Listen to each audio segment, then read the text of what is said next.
ali que elas eram batizadas não somente nas águas, mas também com o Espírito Santo do Senhor.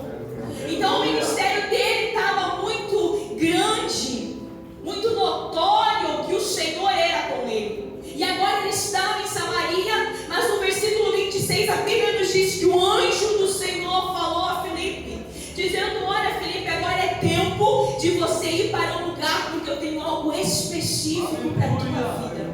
Agora é o momento de você sair do notório, aonde todos vê, todos te conhecem, e eu vou te levar você para um outro lugar.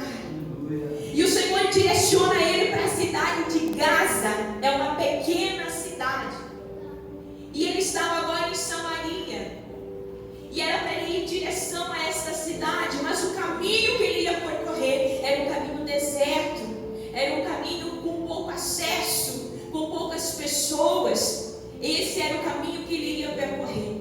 Segundo alguns teólogos, de Samaria a Gaza dá de 60 a 90 quilômetros. Não estamos aqui para definir a quantidade de quilômetros, mas nós vemos que não era muito perto, né? De 60 quilômetros que fosse, já é longe, né? Então agora ele estava bem, estava maravilhado com o que o Senhor estava fazendo, com o que o Senhor estava usando ele.